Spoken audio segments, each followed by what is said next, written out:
बिस्मिल्लाहिर्रहमानिर्रहीम। अस्सलाम वालेकुम। जैसे कि इस लेक्चर की पार्ट 1 वीडियो में हमने कंप्यूटेशन ऑफ टैक्स के हवाले से बात की थी। हमने कहा कि कोई भी सैलरी पर्सन 5 सोर्सेज से इनकम कमा सकता है: salary, property, business, capital gain और अदर सोर्सेज। फिर हमने कहा कि रिटर्न फाइल करना या टैक्स कंप्यूट करने का तरीक़ेकार ये है कि 5 सोर्सेज की इनकम को हम जमा करेंगे और फिर उसमें से माइनस कर देंगे डिडक्टिबल अलाउंसेस। ये 6 तरह के खर्चे हैं जो टैक्स डिपार्टमेंट ने अलाउ किए हैं कि आप माइनस कर सकते हैं। अगर आपने इनमें से कोई एक भी खर्चा किया है, कोई एक भी एक्सपेंस किया है, तो आप माइनस कर सकते हैं। ये 6 खर्चे थे: ज़कात, worker welfare fund, worker participation fund, donation, profit on debt और education expenses by any individual. मैंने इनका जो कैलकुलेशन का तरीक़ेकार है वो भी लास्ट वीडियो में डिस्कस किया था। आज मैं इसी लेक्चर के कंप्यूटेशन ऑफ टैक्स के लेक्चर के नेक्स्ट स्टेप की तरफ चलता हूँ। हमने कहा कि 5 सोर्सेज को जमा करके डिडक्शन माइनस कर दें तो टैक्सेबल इनकम आ जाती है। उस पर रेट अप्लाई करेंगे और मैंने रेट भी आपको लास्ट वीडियो में दिखाए थे, मैं फिर स्क्रीन पे शो करता हूँ। उस पर ये रेट अप्लाई करेंगे तो आपके पास टैक्स आ जाएगा। आज हम मज़ीद बात करते हैं कि अगर कोई सैलरी पर्सन है, उसने इनकम कमाई, उसके अलाउंसेस माइनस करके टैक्सेबल इनकम आ गई, लेकिन उसको एसोसिएशन ऑफ पर्सन से प्रॉफिट का शेयर मिला। एसोसिएशन ऑफ पर्सन क्या है? Partnership firm. पार्टनरशिप फर्म मतलब पार्टनरशिप बिजनेस जिसमें किसी बंदे ने इन्वेस्ट किया हुआ है और वहाँ से उसको प्रॉफिट का हिस्सा मिला। अब वो जॉब भी करता है। अगर उसे एओपी से प्रॉफिट का शेयर मिला तो उसका टैक्स ट्रीटमेंट क्या करेंगे? तो आज की इस लेक्चर में मैं एक तो एओपी का ट्रीटमेंट भी सिखाऊंगा और साथ ही साथ आज प्रैक्टिकली भी आपको क्वेश्चन करके बताऊंगा कि कैसे हमने सोल्व करना है। तो स्टेप नंबर 2 पे आ जाते हैं। ये देखिए, मैंने वैल्यू के साथ प्रीवियस जो मैंने आपको बताया था कि 5 इनकम को जमा करेंगे, डिडक्शंस माइनस करेंगे, तो वैल्यू के साथ मैंने फिर उस पर रेट भी अप्लाई किया। ये मैं आपको प्रैक्टिकली खुद सोल्व करके दिखाऊंगा। तो स्टेप नंबर 2 पे आते हैं। अगर कोई पर्सन है, वो जॉब कर रहा है, उसको प्रॉपर्टी इनकम भी मिल रही है, उसके पास बिजनेस इनकम भी है, उसको कैपिटल गेन भी हुआ शेयर्स में इन्वेस्ट करके या इमूवेबल प्रॉपर्टी से, और साथ ही साथ उसको अदर सोर्स से भी इनकम आ गई। उसने 5 इनकम जमा की, डिडक्टिबल लॉसेस माइनस किए, टैक्सेबल इनकम आ गई। लेकिन अगर उसके पास प्रॉफिट का हिस्सा उसको मिला है पार्टनरशिप फर्म से, जिसे हम कहते हैं share of profit from AOP, तो फिर उसका टैक्स ट्रीटमेंट वो क्या करेगा? जैसे अगर मैंने किसी पार्टनरशिप बिजनेस में इन्वेस्ट किया हुआ है और जब मैं अपनी रिटर्न फाइल करने लगा हूँ, मुझे अगर पार्टनरशिप बिजनेस से प्रॉफिट का हिस्सा मिला है तो मैं ट्रीटमेंट कुछ ऐसे करूँगा कि पहले उस हिस्से को अपनी टैक्सेबल इनकम में ऐड कर दूँगा। तो डेफिनेटली मेरी टैक्सेबल इनकम इंक्रीज़ हो जाएगी। फिर जो अमाउंट आएगी उस पर टैक्स कैलकुलेट करूँगा। अच्छा, टैक्स आ गया। अब जो मैंने टैक्स कैलकुलेट किया, ये टैक्स डिपार्टमेंट को पे नहीं करना। मैं दोबारा फिर टैक्स कैलकुलेट करूँगा एक फार्मूले की मदद से जो आपको स्क्रीन पर भी नज़र आ रहा है: tax payable divided by taxable income including AOP multiply taxable income excluding AOP. तो इस फार्मूला को यूज़ करके जो आंसर आएगा वो आंसर मेरा टैक्स पेएबल होगा। तो आसान अल्फाज में, अगर किसी को एओपी से प्रॉफिट का हिस्सा मिला तो टैक्स डिपार्टमेंट कहता है कि वो प्रॉफिट का हिस्सा टैक्स के लिए एग्जेम्प्टेड है, उस पर कोई टैक्स नहीं। लेकिन आपको 2 स्टेप्स फॉलो करने हैं। पहला स्टेप, आपने वो प्रॉफिट का शेयर अपनी टैक्सेबल इनकम या टोटल इनकम में ऐड कर देना। और टैक्स कैलकुलेट करना है रेट अप्लाई करके। दूसरा स्टेप आपने ये करना है कि आप दोबारा फिर टैक्स कैलकुलेट करेंगे इस फार्मूले की मदद से। तो इस तरह आपके पास 2 दफ़ा टैक्स आ जाएगा। जो पहला टैक्स है वो ग्रोस टैक्स है, वो किसी को पे नहीं करना। दूसरा टैक्स जो आएगा वो टैक्सेबल होगा और वो आपने पे करना है। तो इसको नीचे एक एग्जांपल भी है, वो मैं दिखाता हूँ आपको। ये देखिए, पांचों इनकम जमा हो गई। डिडक्शन यहाँ मैंने 6 नहीं लिखी, 4 लिखी हैं। उन चारों डिडक्शन की अमाउंट को जमा करके इन पांचों इनकम में से माइनस किया। थोड़ा सा अलाइनमेंट, क्योंकि मैंने जो है ना वो एक फॉर्मेट से दूसरे फॉर्मेट में कन्वर्ट किया, तो थोड़ी सी अलाइनमेंट ख़राब है। मैं अब आपको दिखाता हूँ। तो मैंने पांचों इनकम को जमा किया, उसमें से डिडक्शन माइनस कर दी। माइनस करके जो आंसर आएगा उसे कहेंगे टैक्सेबल इनकम एक्सक्लूडिंग एओपी। फिर मैं एओपी का जो शेयर मिला है वो ऐड कर दूंगा, तो टैक्सेबल इनकम इंक्लूडिंग एओपी आ जाएगी। और फिर मैं उसी तरह जैसे मैंने बताया, ये देखें इंक्लूडिंग एओपी आ गई। फिर मैं उसी तरह 2 स्टेप जो मैंने आपको बताए वो फॉलो करूंगा। वो 2 स्टेप कौन से हैं? नंबर 1, ये 7,15,000 जो इंक्लूडिंग एओपी आई है, इस पे मैं टैक्स कैलकुलेट करूंगा इन रेट को यूज़ करके। कौन से रेट? ये देखें, 7,15,000 देखते हैं किस स्लैब में आ रहा है। देखा तो ये दूसरी स्लैब में आ रहा है, ये जिस पे मेरा कर्सर है। अब ये स्लैब 6 लाख से स्टार्ट होती है और 12 लाख पे ख़त्म होती है। 6 लाख तक तो टैक्स ज़ीरो है, इसलिए 6 लाख से ऊपर पे 5% टैक्स है इस स्लैब के मुताबिक। तो मैं वापस क्वेश्चन पे आता हूँ। 6 लाख तक टैक्स ज़ीरो है, तो देखो मैंने ज़ीरो लिखा हुआ। अब 6 लाख से ऊपर इस बंदे के पास कितना है? 7,15,000 है। 7,15,000 में से 6 लाख माइनस किया तो 1,15,000 आ गया। उसका 5% लेके लिख दिया। ये दोनों जमा हुए, 0 और 5750 जमा होके 5750 आ गया। लेकिन ये ग्रोस टैक्स है, ये किसी को अदा नहीं करना, ये जस्ट आपने कैलकुलेशन की। अब मैं दोबारा फिर टैक्स कैलकुलेट करूंगा, और ये सिर्फ तभी होगा जब एओपी का शेयर होगा, तो तभी 2 दफ़ा कैलकुलेट करना है। अदरवाइज आप एक ही दफ़ा टैक्स कैलकुलेट करते हैं और फिर उसी पे आगे प्रोसेस करते हैं, या उसी के आगे अपना टैक्स जो रजीम है उसको जारी रखते हैं। तो दोबारा फिर टैक्स कैलकुलेट करेंगे कैसे? कि ये फार्मूला आपको नज़र आ रहा है, इस फार्मूले में लिखा हुआ टैक्स पेएबल। तो ये जो आपने 5750 निकाला है, 5750, इसको लिखेंगे टैक्स पेएबल की जगह पे। टैक्सेबल इनकम इंक्लूडिंग में आप ये टोटल लिखोगे 715, और एक्सक्लूडिंग में आप लिखोगे जो एओपी से पहले वाली इनकम थी, ये जिस पे मेरा कर्सर है। तो अब जो आंसर है 5348, ये आंसर टैक्स पेएबल है। अगर कोई और पॉइंट नहीं है तो यही टैक्स पेएबल विद रिटर्न है। तो इसी को मैं सिखाता हूँ आपको। एक्सेल का मैंने शीट बनाई हुई है, उस पर मैंने ऑलरेडी क्वेश्चन एक टाइप किया हुआ है। यहाँ ये देखें स्क्रीन पे नज़र आ रहा है। ये क्वेश्चन पढ़ता हूँ, पेपर में भी ऐसे क्वेश्चन आएगा, लेकिन ये क्वेश्चन अभी मुकम्मल क्वेश्चन नहीं है क्योंकि अभी बहुत सारे पॉइंट्स रहते हैं। तो देखें मैं क्या बता रहा हूँ इसमें।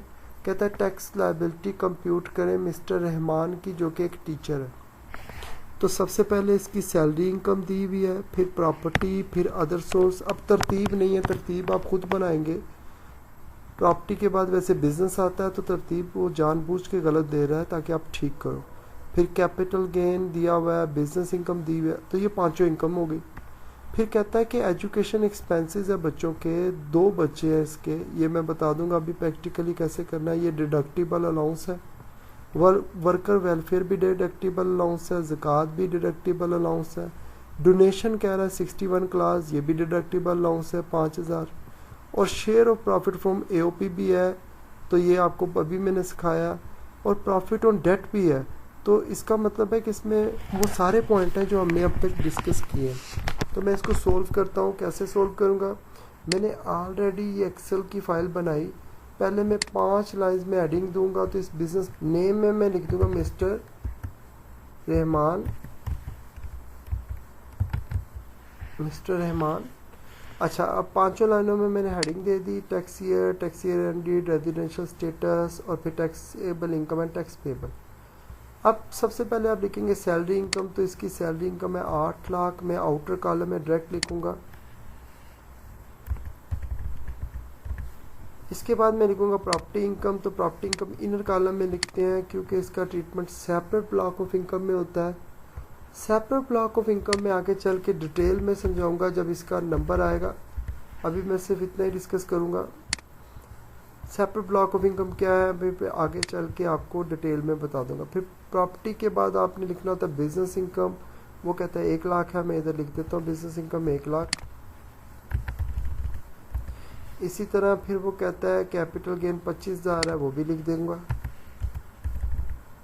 और इसी तरह अदर सोर्स इनकम वो कहता है 20,000 है, मैं वो भी लिख देता हूँ। अच्छा, ये पांचों जमा करें तो हमारे पास टोटल इनकम आ जाती है। लेकिन इनमें से हमने एक इनर कॉलम में लिख दी, इसको इनर कॉलम में लिख के डबल लाइन लगा दें, इसको हमने नहीं छेड़ना। तो ये चारों को अगर मैं जमा करूं तो ये चारों बन जाएंगे हमारे पास टोटल इनकम। मैं इसके ऊपर लाइन लगा देता हूं ताकि आसानी से समझ आ जाए कि ये टोटल इनकम है। टोटल इनकम हमारे पास आ गई। अब आपके सवाल में अगर डिडक्टिबल लॉसेस हैं तो माइनस करेंगे, अदरवाइज नहीं। तो आपके सवाल में डिडक्टिबल लॉसेस जितने हैं उनमें से सिर्फ एक ही काम है, 5 डिडक्टिबल लॉसेस हैं। तो सबसे पहले आप ज़कात लेस करें। इनकी कोई तरतीब नहीं है लेस करने की, लेकिन चलें जिस तरतीब से सीखा है उसी तरतीब से हम इसको माइनस कर लेते हैं। तो पहला जी आपके पास डिडक्टिबल लॉस है। एक सेकेंड जी, मैं इसको ठीक करता हूँ स्क्रीन को। पहला आपके पास जो डिडक्टिबल लॉस है वो है आपके पास ज़कात 5,000। वो मैं अगर एक से ज़्यादा लॉस हो तो पहले इनर कॉलम में लिख दें, लेकिन अगर एक ही डिडक्टिबल लॉस है तो डायरेक्ट आउटर कॉलम में लेस करें, फिर इनर में लिखने की ज़रूरत नहीं है। वर्कर वेलफेयर 4,000 है और डोनेशन 5,000। तो वर्कर वेलफेयर लिखा 4,000, लेकिन डोनेशन जो है 5,000 है। वर्कर पार्टिसिपेशन नहीं है, मैं इसको डिलीट कर देता हूँ। डोनेशन है, उसने कहा कितनी 5,000। तो डोनेशन को मैं ज़रा ऊपर लिख देता हूँ ताकि ज़रा वर्किंग भी अच्छी हो जाए। अच्छा, डोनेशन को मैं यहाँ से कट करके, अच्छा अब डोनेशन उसने कहा 5,000, मैं इनर कॉलम में वर्किंग करूँगा। अब वर्किंग हमारी क्या है ये मुझे लिखने की ज़रूरत नहीं है, ये मैं नहीं लिखता। वर्किंग है हमारी एक्चुअल कितनी डोनेशन है वो लिखूंगा। पहले वर्किंग में एक्चुअल डोनेशन लिखूंगा। एक्चुअल है 5,000। अच्छा, अब मैं इसको कंपेयर करूंगा किससे? इसको मैंने कंपेयर करना है 30% of total income which average less. तो मैं 30% टोटल इनकम का कैसे लूँगा? यहाँ टोटल इनकम मैंने निकाली हुई है, मैं उसका 30% लेता हूँ। एक सेकेंड जी, इसको थोड़ा सेटिंग करनी पड़ेगी। 30% टोटल इनकम का मैं ले लेता हूँ और इन दोनों को मैं कंपेयर कर लेता हूँ। इधर देखिए कैसे करेंगे। मैंने टोटल इनकम निकाली हुई है 9,45,000, 9,45,000। इसका मैं 30% ले लेता हूँ। 30% मैंने लिया तो वो आ रहा है 2,83,500। अब इन दोनों में से कम कौन सा है? इन दोनों में से कम है 5,000। तो एक्चुअल वाला कम है, नॉर्मली एक्चुअल वाला ही कम होता है। तो दोनों में से जो कम है वो मैं लिख दूंगा। अभी भी मैंने आउटर कॉलम में नहीं लिखा, मेन कॉलम में नहीं लिखा, क्योंकि अगर एक से ज़्यादा डिडक्टिबल अलाउंस हो तो पहले आपने उनका इनर कॉलम में टोटल कर लेना। अब और देखते हैं और कौन से डिडक्टिबल लॉसेस हैं। अभी तक तो हमने 3 लिखे हैं। चौथा डिडक्टिबल लॉस वो हमें बता रहा है, एक तो हमें बता रहा है एजुकेशन एक्सपेंस और एक प्रॉफिट ऑन डेट। पहले प्रॉफिट ऑन डेट मैंने ऑलरेडी टाइप किया हुआ है तो उसको देख लेते हैं। प्रॉफिट ऑन डेट का ट्रीटमेंट क्या है? प्रॉफिट ऑन डेट का ट्रीटमेंट है कि आपने कंपैरिजन करना है एक्चुअल अमाउंट या 22 लाख या एक्चुअल अमाउंट और 2 लाख और 50% टैक्सेबल इनकम का। तीनों में से जो कम होगा वो आप डिडक्टिबल लॉस के तौर पर लिखेंगे। तो तीनों में से कम कैसे मैं निकालूंगा ज़रा देखते हैं। तो आपने प्रॉफिट ऑन डेट का कैसे ट्रीटमेंट करना है, एक्चुअल अमाउंट जो आपने इंटरेस्ट दिया है लोन पर, या 20 लाख, ये 20 लाख टैक्स डिपार्टमेंट ने आपको बताया हुआ है। आप इस तरह समझ सकते हैं जैसे आप मैथ के फार्मूले याद करते हैं, ऐसे समझें कि 20 लाख फार्मूले का, या 50% ऑफ टोटल इनकम। तीनों में से जो कम होगा वो आपने डिडक्टिबल अलाउंस के तौर पर आउटर में लिखना है। तो अब ये 4 अलाउंस की ट्रीटमेंट आपने कर लिया, ये इधर देखें, पहला ज़कात, दूसरा वर्कर वेलफेयर, तीसरा डोनेशन और चौथा ये जो 50,000 की अमाउंट हमने निकाली किसकी, प्रॉफिट ऑन डेट की। अच्छा, अब एक और सवाल में एक और पॉइंट है, और वो पॉइंट क्या है, वो पॉइंट है एजुकेशन एक्सपेंस 2 बच्चों के, यानी कि नंबर ऑफ चिल्ड्रन है 2, और वो अमाउंट है 2 लाख रुपए। 2 बच्चों के खर्चा है 2 लाख रुपया ट्यूशन फ़ी का। तो टैक्स डिपार्टमेंट कहता है अगर आपने एजुकेशन एक्सपेंस पे किए हैं तो आप वो भी लेस कर सकते हैं। अब मैंने एजुकेशन एक्सपेंस कितने पे किए हैं, 2 लाख रुपया। टैक्स डिपार्टमेंट कहता है उसके लिए ट्रीटमेंट ये करना है कि जो आपने ट्यूशन फ़ी पे की, जैसे सवाल में कितनी पे की, 2 लाख, तो आप उसका 5% ले लो, जैसे मैंने यहाँ ले लिया, या 25% टैक्सेबल इनकम का। टैक्सेबल इनकम हमारे सवाल में कितनी है, हमारे सवाल में टैक्सेबल इनकम है हमारे क्वेश्चन में 9,45,000, या 60,000 मल्टीप्लाई कितने इसके बच्चे हैं, हमने कहा 2 बच्चों का इस बंदे ने पे किया, तो 60,000 मल्टीप्लाई बाय कितने बच्चे हैं इस सवाल में, उसने कहा कि कितने बच्चों की ट्यूशन फ़ी पे की है, हमने भी उतने बच्चों का लिखना है, तो कितने बच्चों की पे की है मल्टीप्लाई बाय 2 चिल्ड्रन, यानी कि 2, तो मल्टीप्लाई बाय 2, या डायरेक्ट उसको मल्टीप्लाई का साइन दे के 2 से कर दे। अब इन तीनों में से जो कम होगा वो आपका डिडक्टिबल लॉस है। तो 5% अगर मैं 2 लाख का लूँ तो वो आता है 10,000। तो फिर इन तीनों में से कम यही होगा, आपने फिर इसी को लिखना है 10,000 को आउटर कॉलम में। तो इस तरह मेरे पास डिडक्टिबल लॉसेस सब की अमाउंट आ गई। मुझे देखना है कि इन सब की अमाउंट मिला के टोटल कितना बन रहा है, ताकि मैं मेन टैक्सेबल इनकम में टोटल इनकम में से माइनस करूं। तो इसका मैं एक तरीक़ेकार मेरे पास ये है कि मैं ऑटो सम कर लूं ताकि टाइम हमारा सेफ हो जाए। ऑटो सम करके ये टोटल आ रहा है मेरे पास 74,000। ये 74,000 मुझे माइनस करना है, तो मैं इसे आउटर कॉलम में ले जाके माइनस कर देता हूँ।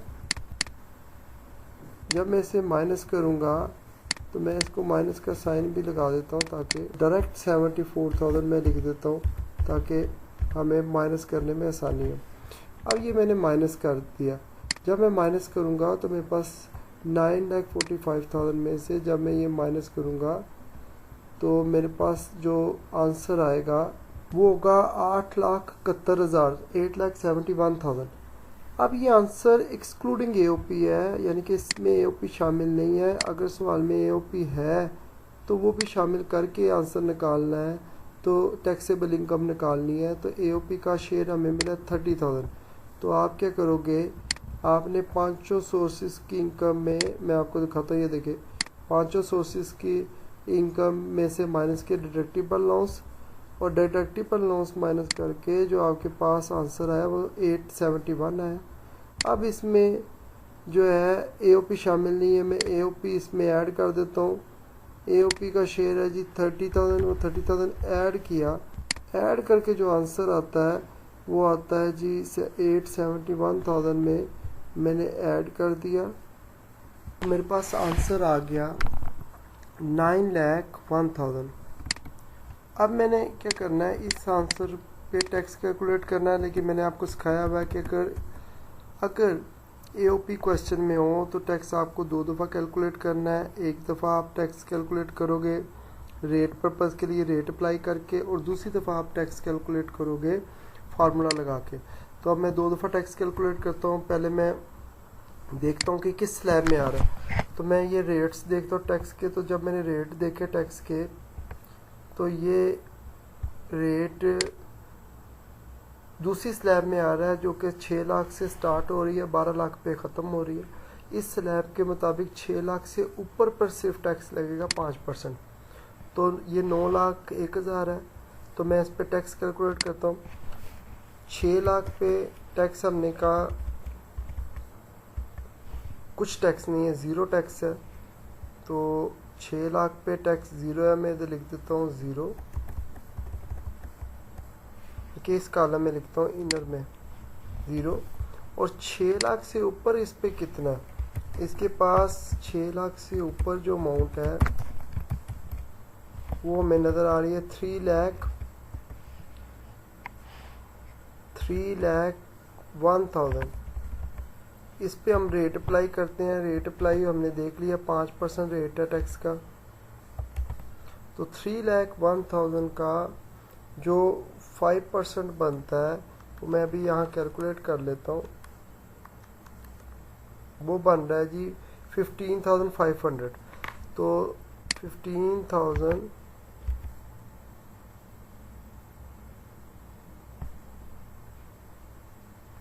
3 लाख का 15,500। अच्छा, अब ये ग्रोस टैक्स है, इसको हमने जमा कर देना है, लेकिन इसको लिखना कहीं नहीं है।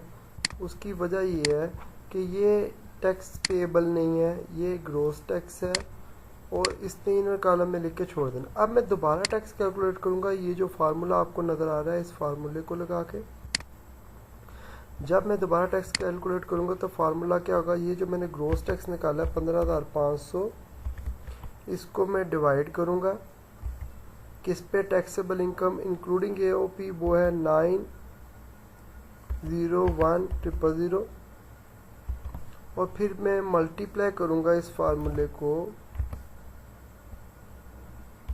किससे, टैक्सेबल इनकम एक्सक्लूडिंग AOP 8,71,000।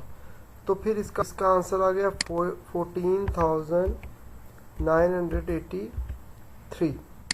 ये इसका आंसर आ गया। अब ये टैक्स पेएबल जो है वो आंसर निकाल लिया हमने। अब ये बंदा टीचर भी है, लेकिन अभी टीचर का पॉइंट हमने नहीं किया, इसलिए अभी इस क्वेश्चन को हम इधर ही छोड़ देंगे। तो नेक्स्ट वीडियो में मैं टीचर के पॉइंट को और बाकी पॉइंट को डिस्कस करूँगा। तो इंशाल्लाह नेक्स्ट वीडियो में हम बात करते हैं इस पे।